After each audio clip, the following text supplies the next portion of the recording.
News. Today is October 5th, and we've got a double header today.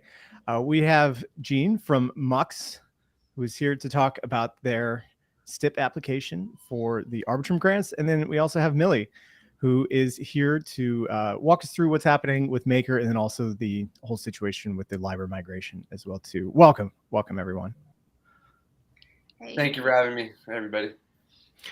So we flipped a coin, and Jean's going to go first. So, Jean, maybe you can introduce yourself and talk a little bit about MUX. Sounds good. Hey, everyone. Nice to meet all of you. So this is Jean, and I am one of the core contributors of MUX protocol. And personally, I have been involved in the DeFi space back into 2018, and yeah, we started MUX protocol back in about 4 years ago. Yeah, but at that time we're not an aggregator yet. Yeah, we're just building the decentralized perps, and we have another name, but we rebranded to MUX last year. So a little bit history of MUX. So MUX, as you know, right now we are an aggregator of decentralized perpetual swaps, and we have integrated with GMX. We won GMX V2 gains, and also we have a MUX native pool. So for MUX native pool, we are supporting up to 100 times of leverage, zero price impact, and zero counterparties for traders. Yeah, we have several cool features. And yeah, so right now, we have the MUX protocol has been up for about 1 year. During the past a couple of months, I think we're gaining pretty good tractions that we have I think we have reached a product market fit and received pretty positive feedback from the community regarding the user experiences and especially the aggregated liquidity that we're able to support the traders with the optimal trading cost. So what we are basically doing is we can route the positions of the traders to the venue that costs them lower, based on the complicated fees that they have on the several trading venues. So yeah, I think I can just stop here and dive a little bit more later. Yeah, so just to go run through some of the stats that I'm seeing on Dune, you guys have had $15 billion in total volume. For the last 7 days, there's been $330 million in volume, and that's pretty cool. And so in the last 24 hours, you guys have taken in $40,000 in fees with 265 unique users. Very, very good for the growth.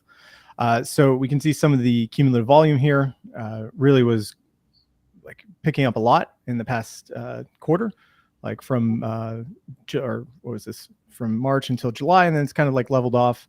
And I think this kind of ties into what has been happening across the entire Arbitrum ecosystem, where Arbitrum was really popping off between, say, February, starting in Q1, really running into the end of Q2 and the middle of Q3, but it's lost a lot of steam with the coming out of Base, as well as the FinTech narrative with a lot of TVL moving there. And also Optimism has been catching up a lot as well too, with their grants and also incentives. So the Arbitrum Foundation has decided to do this short-term incentive program, which you are one of the applicants. So I'm going to bring up your application here. Jean, maybe you could walk me through your application and just talk about the mindset that MUX is going into with and what the objectives that you're trying to achieve with it are. Sounds good. Yeah. So I think MUX have a pretty kind of unique position here because we are an aggregator. So on the high level, that what we are trying to achieve is that to attract more users, onboard more users and trading volume. I mean, especially from other ecosystems. So as we all know, Arbitrum ecosystem for now is the most robust derivatives. I mean, for the perps perps track right now, but like we are still like only 1 to 2% regarding the trading volume comparing to the centralized exchanges. So the high level here actually is trying to onboard more users from especially other ecosystem. Based on that, so like right now, we have did some calculations. So first of all, is that because this incentive is supposed to run for 4 months, so we did some calculations based on all the organic trading volume that we did in the past 4 months, and we calculate the trading fee generated from those trading volume, which is around $4 million. So yeah, so that it means that like in the next about now that if we are trying to rebate the trading fees from the users, so that is a general the amount of the incentive that we might get.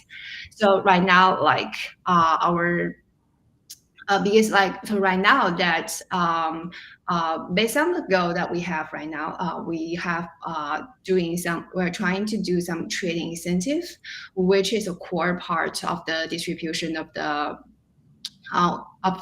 grant. So about like 50% will goes to the trading incentive. And another thing is that like what we're trying to do is basically to rebate the traders based on whatever the trading fee that they paid. However, there's a key part here because we are integrated with thorough protocols like GMX, Gains, and also we have our native pool. And both GMX and Gains will like kind of incentivize their own trading for them. So we might have some multiple incentives here, but the key here is not to over rebate. So we will strictly keep the rebate under 100%, so that like there is no like wash trading incentives or whatever civil attack keep happen here. We'll make sure that will happen. And yeah, so just to run through this kind of grant information that you're talking about. I can see in the application that the original size of the grant was 9 million ARB, Yep. but after the community review, that has been reduced down to 6 million ARB. And you said that around 50, well, here it says 55%. So around 50% of the ARB will be used for fee rebates that will be used to cover fee reductions for GMX V1, V2, Gains, and then the MUX native pool. And then we see some of the reductions in fees down here. So the GMX V1 pool is going to go from 0.1% down to 0%. GMX V2 will go from 5 basis points down to 0, 5 or 7, depending on maker or taker. And then Gains will go down from 8 basis points down to 0 for its crypto trading. And then the MUX native pool will go down from 6 basis points down to 0. And so that's really interesting. So it's going to take away all the trading fees. But I mean, you'll still pay the fees. It's just there's going to be like a fee rebate, correct? Yes, correct. Yeah. Okay. And as I mentioned, we are dealing with very prudently. So we're not wanting to do that. We don't want it to happen as like wash trading. So if GMX or Gains, whatever protocols, they are incentivized their own trading. On top of that, MUX will rebate the rest of the trading costs that user paid. We won't like over rebate here. Yeah. So, yeah, that's what I would be interested in is like what are the methods that you're going to be using to track to see if people are wash trading?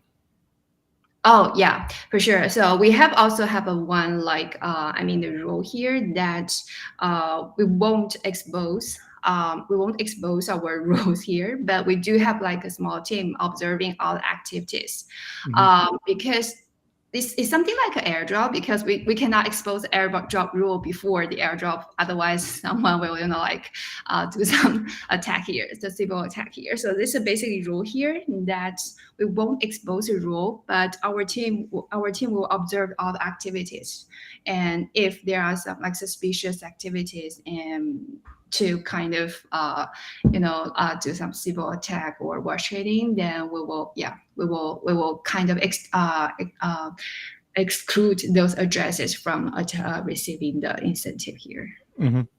And so you're one of the larger protocols that are on Arbitrum right now. How is the communication process with the delegates proceeded? Oh, cool. Yeah, so I think very like appreciate to the conflict from GMX and also T-Norm. They're building delegates. They're kind of working on this. They have like this great incentive working group that we're in, and we're also pretty active in. So like we have been involved in the STIP incentive plan from pretty early, and we have been super active there. And after we have initiated this proposal, we also reach out to several delegates and to ask for their their feedbacks, and also talk with some pretty some voices in the space. So after receiving some like the feedbacks from the community that we are one of the larger protocols, but considering the cap of it's okay. We had Castle Cap on a few days or last Friday. All right. And they were talking about how they were doing the review process. And so we can see here that they actually recommended reducing down from 9 million to 6 million.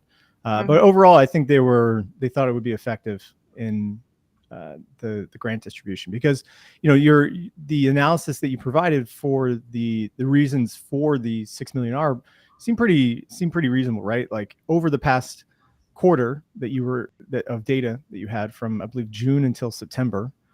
During that period, there was $5 billion worth of trading volume, and that equates to about $4 million in fees. And so if the trading volume stays equal as it was for the past 3 months, then the 6 million ARB should cover that fee for the traders. Yes, and also we have like a part of the incentive goes to the liquidity. So for now, like for the trading part is around like a little bit more than 3 million. So it should be able to. But I think there is a high chance that this incentive grant will end early because of the grant will be exhausted before 4 months. But it's totally depending on the market situation, because for the purse, if there is more market volatility, then will be much more volume generated from. If there is if the market is stagnant, then very few.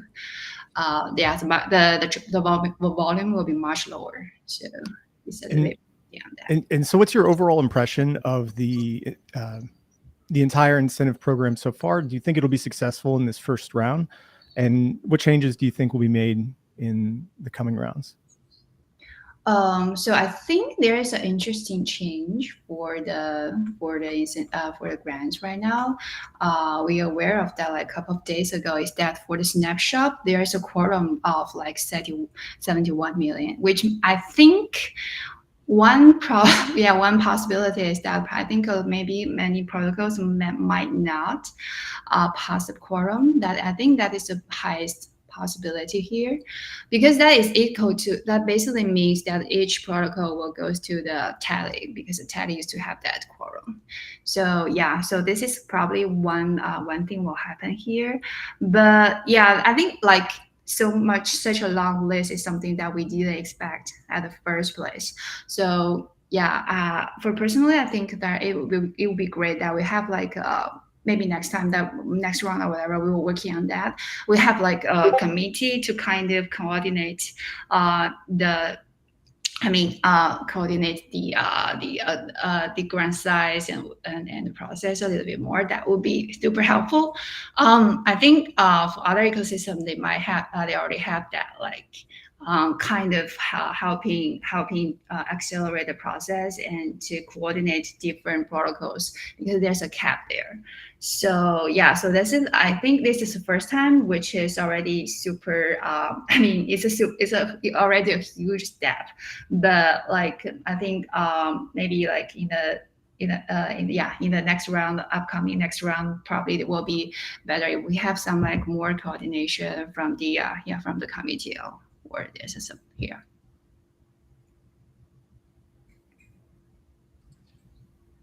Yeah, I really like the UI, by the way. It looks great. My only concern is that I cannot really see what's happening in the background. It feels a bit like a black box, but maybe for offline. But great tool, great application. Oh, thanks. Very cool.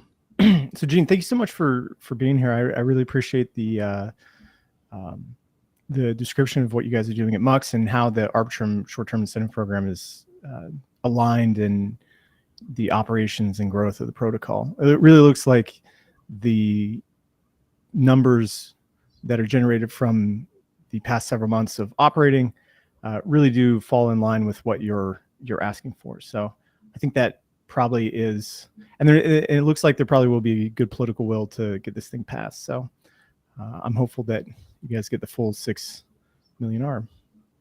Oh, thank you. Thank you. Yeah. Well, we also have another special guest here today. We have Millie, who has come on after we saw him talking about the ongoing issues that have been raised with both MakerDAO and then also Lybra. So Millie, thanks for coming on. Thank you for having me. Yeah. So maybe we could choose which one do you want to start with? Do you want to start with Lybra or Maker here? Because they both are equally interesting, I think. And they've raised a lot of questions from the community and on Twitter as well too. Yeah, I mean, they both have kind of a rabbit hole to go down once we start talking about it. Like, I guess we could start with Lybra because it sort of chronologically happened before the rETH offboarding from Maker. Mm-hmm. So I kind of don't want to make this so entirely about Lybra either, or Libra, sorry. Like, I don't know if, like, there are a lot of projects that are guilty here. Lybra might not be the worst, right, party, but I think just the idea, the concept of having a token migration and then having a cutoff time for that token migration it's unethical, but it's also just like, it's like backstabbing your community, I think, because, yeah.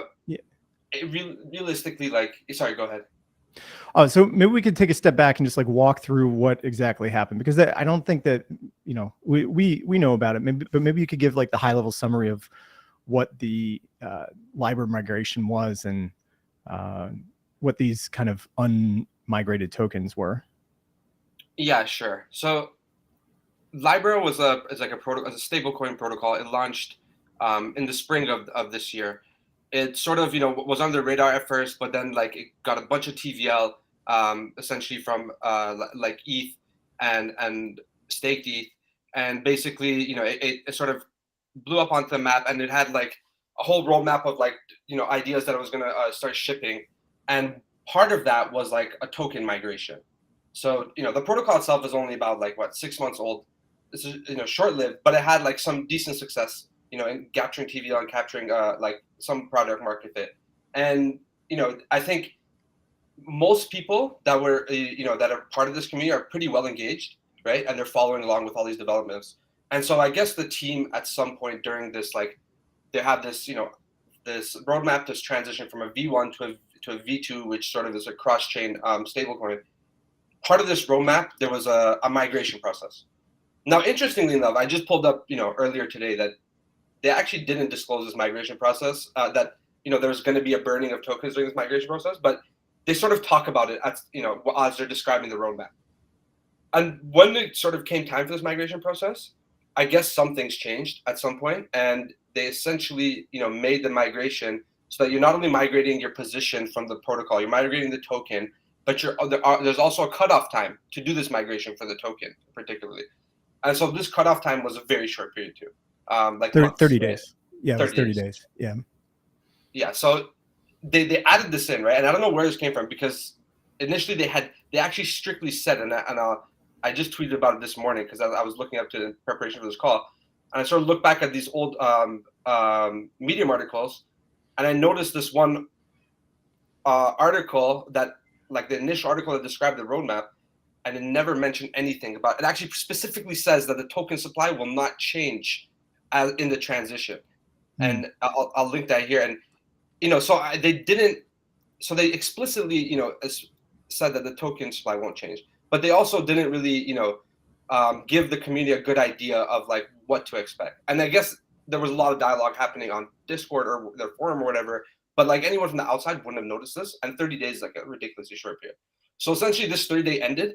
And I guess that's when, like, they tweeted out this tweet, like, sort of, they were essentially satisfied with their migration. And so the tweet was sort of like, letting the sort of like letting the community know that the migration was successful and finished.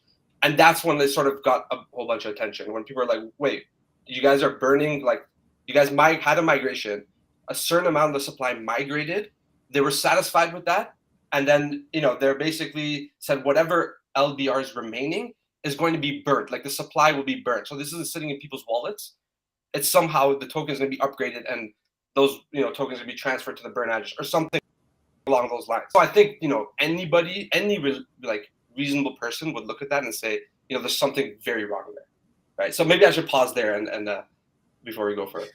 Yeah, and so the total amount of tokens that were not burnt, or at least that did not migrate and that are stuck now, essentially, is about 2 million LBR, and at current prices of the V token, that's V2 tokens roughly around $1. So it's about $2 million worth of LBR that is stuck, and that period of transition is really short. I mean, 30 days. I mean, like, you go on vacation for 30 days, and all of a sudden you come back and you're rugged. And I saw several people who essentially said, "Oh, hey, I didn't even know that this was happening."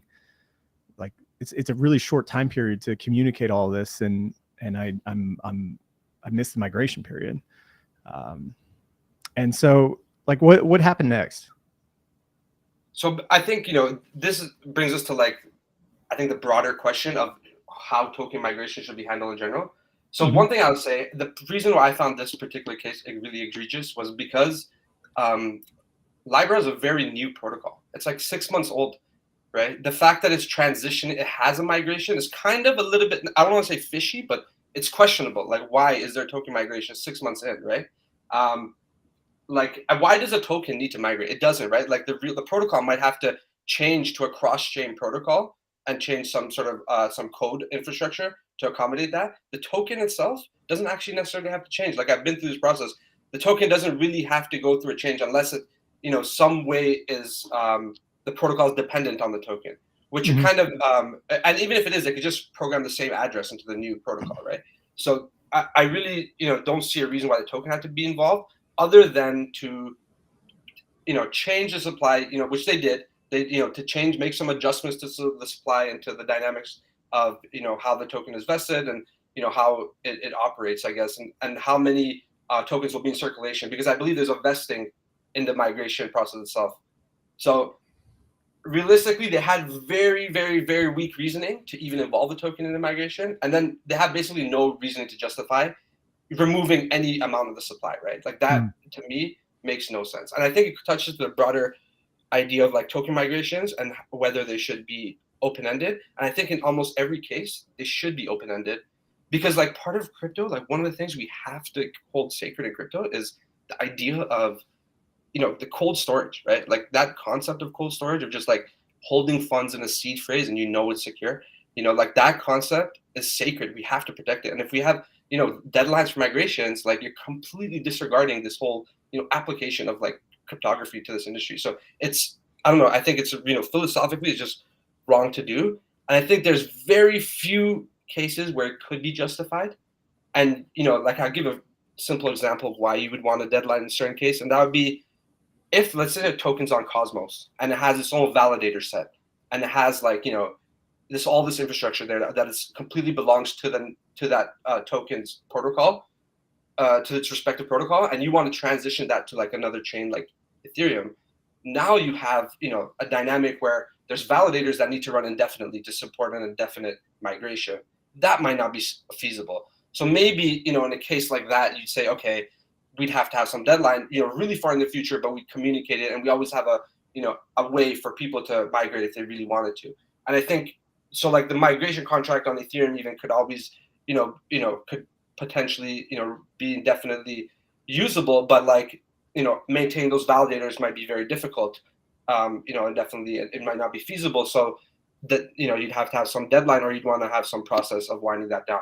Like, that you could justify. But when it's just the ERC20, on Ethereum, and you're transitioning to a new one, you're just adding some supply for the team or whoever, or for the community, it doesn't matter, right? You're tampering with the supply, you're changing it, and all of a sudden you're considering, like, not even migrating the whole supply and burning some. I think that, draws the line.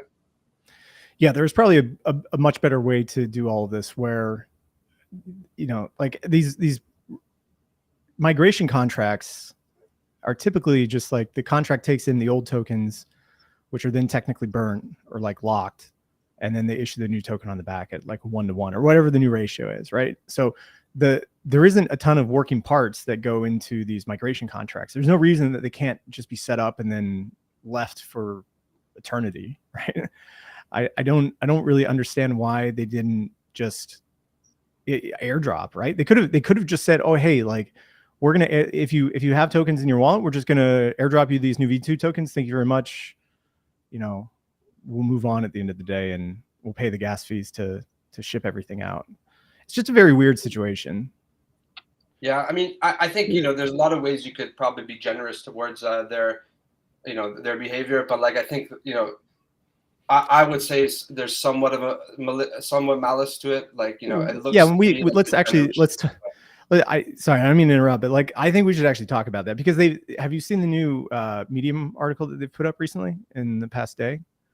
Yeah, for the proposed migration for the non-migrated tokens. Yes. Yeah, I saw it. Yeah. Yeah, and so like this is like what I think is the where you could detect that there is some malice going on, right? Because it's not just that they're going to keep the migration contract open. They actually have 3 proposal details, and I want to know who's actually writing all this stuff, because again, just insane stuff for on-chain operations that should be really simple to conduct. So proposal A is to allow for V1 tokens to migrate into V2 as their like ES or like VE system with 3% migration free.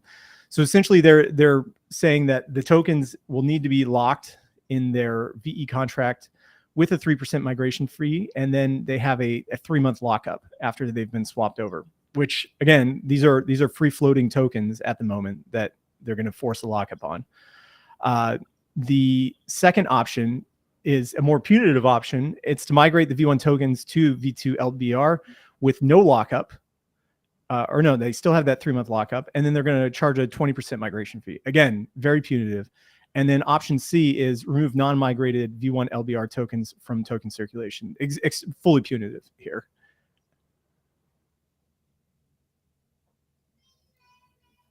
Yeah, and for the where do you see that, Sam? Because I'm trying to find the governance. Oh, sorry, I wasn't sharing that actually. I was going through. So we can see here. So proposal A is migrate tokens with a 3% migration fee. Proposal B is migrate with the 20% fee, and then proposal C is remove the tokens from circulation. So every single proposal is punitive in some way, just some more than others, with the C option being the most in removing those tokens from circulation. Just fully adversarial and PvP coming from the DAO. And I think, going back to first principles, also like how is this executed? Or because I'm looking into the voting portal from Lybra, but I cannot find anything. Or how... Yeah, I don't think it's up yet. I think this is like this will be the first proposal period, because they just switched to the new tokens, so they have a new governance platform at Tally. Well, that number one is like, how can, like, if you actually have a decentralized application, how can you switch to a new governance model without it all being voted in? Yeah, I don't know. I think we should be more strict to projects. If they can just migrate like this, oh, we're just going to migrate and burn tokens, I think. And maybe first, like, oh, why are they still able to do that? And it's not really a decentralized project, right? I just don't get the migration fee. Like, and they all have deadlines. They all still have deadlines. And they all have deadlines. Yeah, and they still have deadlines, which is crazy. Like, just make a contract that has indefinite swapping. I just don't get the risk. I mean, maybe they think there's some risk to keeping that swap contract open for long periods of time, but I think you said it right? Like, the fact that there is some fee just, you know, highlights that that's not their intention, their primary intention, right? Like, there is, and the fact that they're forcing investing, they're doing all these things. Like, their intention is to, basically, in my opinion, engineer like a supply reduction to like to have more favorable price action, I think, and to have like the farms sustaining longer so that, you know, TVL doesn't leave and stuff like that. To me, that's like what's happening, and I think that's like, you know, probably the you know, a lot of people say like, oh, I'm being really harsh, and that's probably like the worst case scenario. But I think like, you know, realistically, like if you look at it, it does just went up. Yeah, so that might actually. Yeah, so that migration fee of 3% would net 61,000 LBR, which is roughly around $60,000 at this price, and that would be distributed to ES LBR V2 holders. So essentially, just and that would either be 3% or 20%. So if it's 20%, you're talking upwards of what, like almost $250,000, like $400,000 being distributed out to ES LBR. So there's some like really perverse incentives here to vote for option B and charge this 20% migration fee. Because like if I'm a token holder, like why wouldn't I vote for B? Like screw those other guys. Like I want to get that 20% fee. I want to have my this yield rise for the next few months, and you know, they missed it, so screw them. So I'm going to vote for B. It's very PvP. Yeah, it's, you know, it's you know, project is screwed in my opinion. You cannot trust them anymore if that happens, I would say. I agree with that for sure, because this is this early on. Like, remember, the project's only 6 months old. So imagine what they're going to do later on down the road, right? Like when, you know, we already see all these issues with projects like years down the road where they have this treasury and like dissolving the treasuries, all, you know, has all this politics. Like you just imagine what they're going to pull then, right? Like if it ever comes to that or something. So, you know, this is a huge red flag. And I think overall, you know, speaking to just projects in general, your token migration should be open-ended always. And I'll give you a good example of how this is happening now. If anyone remembers Aave's original token, Lend, that had an indefinite migration, it's still open. If you look at the Lend price, the Lend token, it tracks Aave 1-for-1, right? It just, with this token split, like Aave had a token, you burned like 1,000 Lend to get 1 Aave or something like that, I think, or 100 Lend to get 1 Aave. So, but regardless of that, like outside the different total supplies, the units track each other 1-for-1. So, like in my opinion, it just, you know, that's how you handle it always, right? That there's no reason to do it any other way, right? Especially with the ERC token, like the 20 token, which is like, it doesn't need an open-ended, like it doesn't need to have a migration cutoff time. Mm-hmm. Yeah, you know, we talked about GrowDAO, I think 3 weeks ago, where they're winding down. And so they have a ridiculously short 30-day period where they're allowing people to burn their grow tokens for a portion of the treasury. And, you know, I can see that, right? So the team doesn't want to have this like open-ended contract that just has like treasury assets that may be sitting in the future where, you know, 20% of the supply of the token wasn't burned. So they just have like, they're sitting on $2 million a year or two from now. Like I can see that where they like have these strict deadlines, but if you're still operating and the protocol is going to run and it will continue to run in the future, there's really no reason to have these deadlines and also to charge these migration fees. I think that's the worst part, is like there's no justification to charge either 33 or 30 or 3 or 20%, let alone like take the tokens out of circulation. Just hilariously bad. Yeah. And I didn't even see any. I was looking around for like a governance forum or something. I mean, I wonder if the discussions are happening internally on Discord. It doesn't look like there's any like public record of how these proposals were determined in the first place. Yeah, I mean, DAO governance, right? But yeah, I think these are like the bad examples that, you know, give a bad name to the industry. And like, you know, realistically, like, it's just an ethical thing, in my opinion. It has nothing to do with like what's legal, what isn't legal, that kind of stuff. It comes down to like just ethical, like your token holders. These are people that are holding your token. You're part of your community, and you're like, whether it doesn't matter where they are, they could just be inconvenienced. They lost their seed phrase temporarily. Something could have happened, right? Like, it doesn't make sense to, you know, just to forsake them. So yeah, I'm completely against that kind of thing. Exactly. Yeah, and looking at Vesta or other projects, they're doing it in a very clean way. So there's people that do it in a clean way. And I think that as a community, you need to speak out against these projects and how did they migrate in the first place. I see that they want to have a comment. Yeah, they should comment, and then it should be like an open discussion, but they should not be able to do things like that just without any, you know, then it's not a DeFi project and it's just CeFi. Yeah, and if you look at the post engagements on the tweet that they sent out, I mean, everybody's pissed, especially in the quote replies. Like a lot of people lost money. A lot of people just didn't know about the migration and missed the deadline, and now are going to be at the will of the current LBR voters on how punitive the measure is going to be to be able to migrate over, which is really unfortunate, really unfortunate. So probably like the worst DAO governance decision of 2023 that we've seen. We should There were rank these. shenanigans like this earlier in the year, I think, too. A bunch of smaller protocols that sort of didn't really make a lot of noise or on their way out, so people didn't really Like talk Raft. about it. But yeah.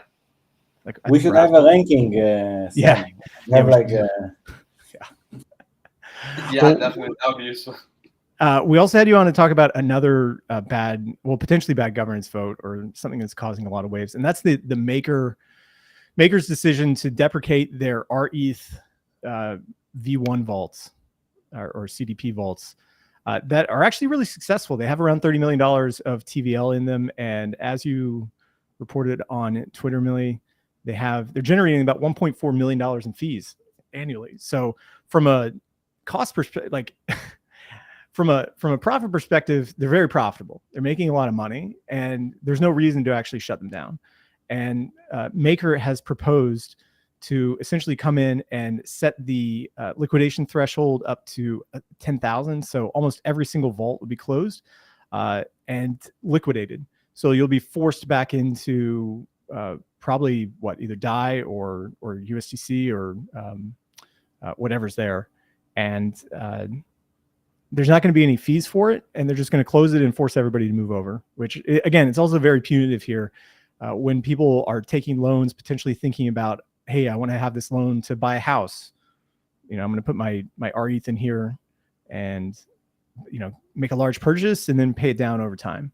So again, it's all kind of crazy here as well too. Yeah, definitely. I think Maker itself, I've had like a lot of quarrels with them in the past, like with their philosophy on everything, and I think they've sort of lost their way a long time ago, in my opinion. But this particular proposal, to me, it really seems like a shot at just a rocket pool. Like realistically, like this is Rune replied to me in a couple of tweets, like the founder of Maker, and he gave these kind of like excuses about how they would, they kind of like the vaults have these, they require maintenance, the people have to monitor them or whatever, and they have these Oracle costs. And, even like others, replied that like, the Oracle costs do not cost that much. And for context, like Synthetics has 50 plus markets, all of them have Oracles. And these are, and these are perps markets. So these are like very, dynamic, a lot of volume coming in and out, like a lot of positions at all times. The market changes really quickly, like market dynamics, and you have to monitor these really actively, right? So like we vote on proposals to change, parameters for markets like weekly, like several times a week. So like the idea that a vault that just sits there as collateral, you just have to monitor like the overall liquidity for that asset, and how much utilization the vault's getting, and just pay the Oracle costs, and that is too much for them to maintain. To me, it doesn't make sense. It doesn't add up, right? Like that doesn't make sense to me. And then what's the kind of like baseline cost do you think that those Oracles would be? Maybe like a few $1,000s a month? Yeah, I would say something in that neighborhood. Yeah. And they're making 1.4 million annually. That's what it's Synthetics. Yeah. Like $1.5 million annually in profit from these vaults. And this is on-chain revenue. Like this is what I don't get about Maker. This is on-chain revenue. Like this is crypto native revenue. Like this is lending on-chain. This is real like revenue. This isn't them taking people's funds or taking literally their reserves and putting it in T-bills offshore accounts and then calling that revenue. Like that, I don't even count as revenue. That's not even real. Like what is that? But this is real revenue, like coming to the protocol. Why would you? And what they're saying, their excuse is that they're delegating this to Spark Protocol, which is like their lender, like their Aave fork, right? Which is great and all, but how does Maker earn from Spark? It doesn't. I don't know how that dynamic works. And someone from their community even replied to one of my posts saying that it's not clear how Maker makes money off of Spark, or even if there is if there is a non-parasitic relationship there. And so realistically, like why would they give up on this? Like this is real revenue, and like it's not just the revenue now. This is a bear market. It's what it could be, and like a year from now, why would you remove a cap? Like this is like if rETH holders have that option and they know like if I buy rETH, I can go borrow against on Maker. that's a reason to buy rETH. But like if there isn't these vaults, right, and they just look and they see there's a few lenders that support this asset, then it's, you know, like it maybe says, okay, maybe I'll go towards STETH then, right? And so like that's the anti-competitive side to it. And I think it doesn't make sense to do that. Like, why would you do it as Maker? You have no reason. First of all, you have no financial incentive to do that. And then second of all, it's unaligned with, you know, what the ecosystem trying to do. Now, some people think like there's this existential threat with Lido. I don't really take that. I don't agree with that. I don't think there's this existential threat with us, our staked ETH and proof of stake getting captured by Lido. I have a lot of reasons for that. Maybe one day we could talk about that, but I don't think it's a big issue. But there are reasons why you wouldn't want to exacerbate the situation. You don't want to make it worse, right? And like you want to have like as decentralized as possible. So there's no reason to, you know, be anti-competitive here. There's just no reason at all. And, you know, in my opinion, because of a series of just like, I feel like failed decision making coming out of Maker over the years, I feel like this one was sort of, you know, made me really, really angry. But realistically, like, you know, Maker being the number one like decentralized stablecoin in the ecosystem and constantly making these sort of weird decisions, like, okay, sure, the protocol functions fully on chain and is governed by a token on chain, you know, woohoo, like pure decentralization. But then why are they taking funds from an on-chain reserve and siphoning it off-chain to like these core units who literally just take money and put it into offshore, you know, bank accounts where they earn a yield in treasury, short-term treasuries? That's like not even, you know, that's so antithetical to crypto. Imagine, you know, farming, you know, US dollars with crypto money. Like it just doesn't. And this is supposed to be our, like, you know, the number one decentralized stablecoin. So to me, Maker has given up the plot on scaling a decentralized stablecoin, and they're just like taking, you know, they're even, you know, they're giving away their on-chain revenue from rETH and like these different collaterals for no reason, and they're just, you know, going to decentralized options. I think to me, like the project does not have has a grim future if it continues this way. Yeah, so just looking at what they're going to do, they're going to set the debt ceiling to 0 on the vault. Then they're going to raise the liquidation ratio up to 10,000%, change the penalties to 0, and then just pretty much liquidate everybody. I mean, you won't have a choice on whether you get liquidated or how much time you have. And this should be, let's see. So the executive vote is going to take no place sooner than the 25th of October. You know, we had a vault change at Frax. They instituted a code update. There were significant changes that went into the like stake Frax ETH Fraxlin pool going from like V1 to V2. And so there was a reason for users to move, in the sense that, you know, there was significant code updates, like more oracles that were added in. It was just a better security pool, and it was better for the protocol as well. And when they did that upgrade, they allowed people to stay in. They didn't liquidate anybody. They just tripled the APRs, or maybe they added on like an extra 100% in APR to push people over. So they just raised the rates high enough that, you know, into the hundreds percent, maybe 100, 150%. So you're paying, you know, a 1 to 2% fee per month, and then hopefully you would move over. And I think there probably is still some capital in that pool. It's been maybe 6 months now, but there wasn't this, oh, hey, we're going to liquidate you fully and take all of your rETH and then push you back into stables. It just seems, it's just a very strange decision.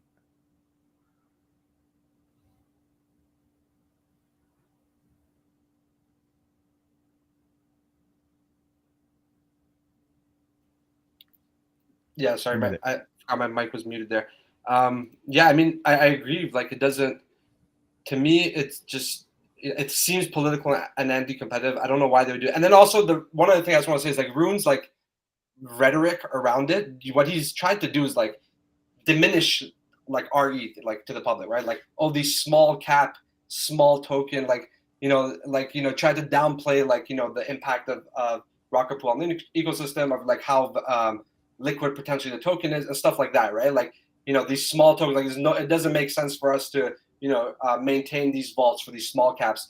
And it's like the vault is bringing in 1.4 million in a bear market, and so he's clearly not being consistent. And then he's going out that he's putting out this rhetoric that like it's not potentially like as reliable as the ETH. And I think to me that just, why would you do that? Like as a founder, it's a delicate topic. Why? Like even people like Lido contributors voiced their opinion about how this was concerning move by Maker. So it's not like it was just some biased opinions here. Can you talk about that political aspect before? I mean, you think that Maker is preferencing stETH here? I think so. Like they have this history of enshrining one asset and sort of like idolizing it, like they did with USDC. Like, you know, they sacrifice, like to them, the idea that DAI couldn't trade like more than $1, like that to them, they thought that the trade-off of introducing all this USDC backing was worth it. Where to me, it doesn't make sense. That doesn't make sense, right? Like, I don't think any stablecoin deserves to trade one-to-one. It doesn't make sense that it trades one-to-one because the supply of USD is in the trillions and the supply of these stablecoins is in the hundreds of millions. It doesn't make sense that, you know, and that any basic economics will tell you that it's impossible for these stablecoins to trade at peg unless they're completely fungible, right? So it doesn't add up. So the fact that Maker gave up on this idea, they completely, like, the idea that keeping the peg was the most important thing to them, and they philosophically completely pivoted from being a decentralized stablecoin. To me, it's just like, you know, they just have this track record of like enshrining one asset and sort of taking this weird way. Like, I don't know where they got this philosophy from because it doesn't align with anyone else in the ecosystem. And just like enshrining this one type of collateral. I don't know why they do it, like realistically, but to me, it seems very political and, you know, up their alley of what they've done in the past. So just to jump back to the Lybra situation, we had Django, who's a friend of the show, hop in and essentially share our link with the Discord. OX Marketing said listening, and there's a great deal of inaccuracies. We asked them to come on to the show to talk about it, and then they actually banned Django from the Discord. I even replied to the tweet saying, happy to hear any reasoning. Yeah. Seriously, they banned the Jingo after sharing? Yeah. Well, look, we have an open invitation to the Lybra team. If you guys want to come on and explain yourselves, we'd be more than happy to hear about. I dropped the link in their Discord. So if you're in the Discord, OX Marketing, please hop on. The link is sitting right there. Yeah. If not, then you can come on later this week. We can give you the show to talk about the supposed inaccuracies. Even a tweet thread would we appreciate. Yeah. So again, like this Maker situation, all mess. And I think it probably just goes back to the way it was communicated with them saying, oh, hey, we're shutting this down. It's going to executive vote. We've already discussed it internally. And this is the way that things are going to be. That's, I think, the way that, because it just kind of popped up yesterday, right? Like Rune comes in and says, this is being offboarded. Like, was there a bunch of discussion about this before they published about it? I suppose it must have been like in the Maker forums or in the Discord, right? But like Maker is just such a closed off walled garden that like it's so hard to like see what's going on in there and to get into the weeds. It takes like so much of someone's like average person's time to just get caught up. But I think what Rune is saying is basically to that tune that, you know, essentially was miscommunicated.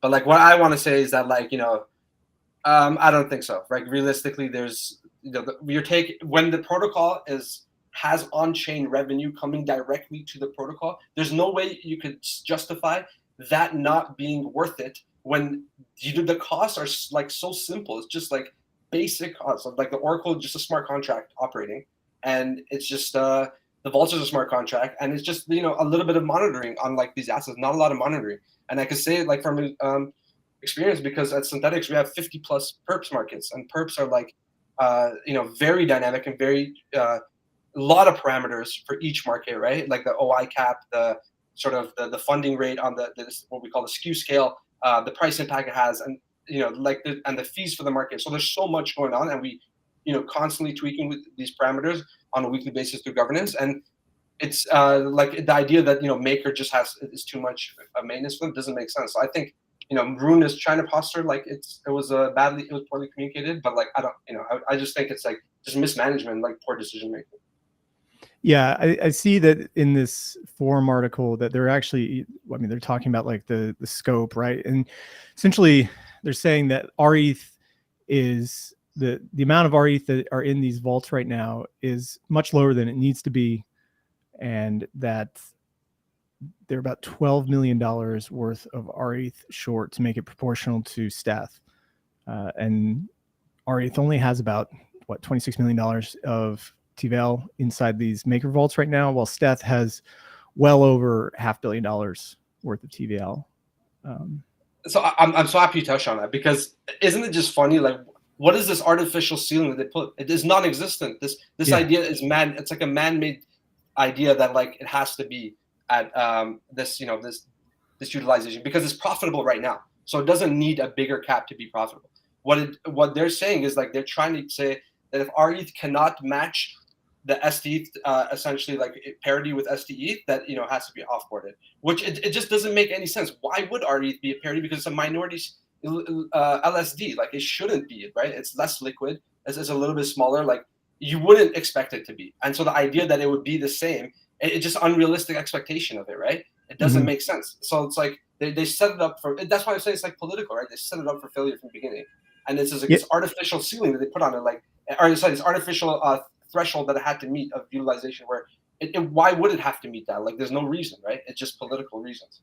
Yeah, I don't see any other. rETH is the only protocol that's actually named here specifically about this proportionality. Oh, we should get Jasper on to come talk about this. Jasper, if you're listening and you want to come talk about this, we'd love to hear your opinion about how the rocket pool community is viewing this, or anybody else that is deep within rocket pool politics. We'd love to hear your view. Otherwise, I think it's a good place to wrap up on. We've kind of probably ruffled a lot of feathers politically, but we've also pushed them over the line by having Jean here. Thank you so much for being here, Jean. We loved hearing about MUX. Thank you for having me. Thank you, guys. Yeah. And also Millie, thank you for being here as well too. We loved the explanation of what's happening in all these governance votes. And man, it's drama that never goes away, does it? Yeah, definitely. Thank you for having me, and thank you for listening to me ramble about these things. It worked in a bull market. Really. I was just gonna say, in a bull market, no one really pays attention to these things. Like it gets drowned out in the noise. And I guess there's bear market things that, like, we're discussing. Governance topics is the biggest drama of the day.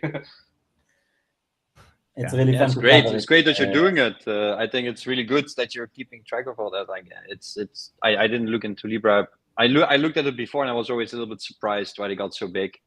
But I guess I have an answer. But I would love to hear their feedback. So if they're listening, or they should come on. They should defend themselves. And the MakerDAO discussions is also very interesting to put an eye on and to keep everybody sharp. Great job, man. Thank you. Appreciate it, guys. Great to do governance content, both on the STIP proposal and to have people like Jean and protocols like MUX come and share their thoughts about it, and especially also to have just users like Millie, who are experienced and very opinionated and have a lot of thoughts and like opinions about everything's going on.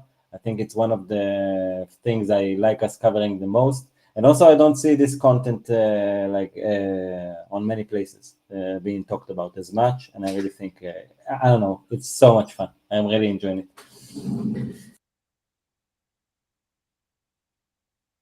Well, I'll be tuning into Leviathan from now on as well. So you guys got to. Yeah, thank you. That's what we need.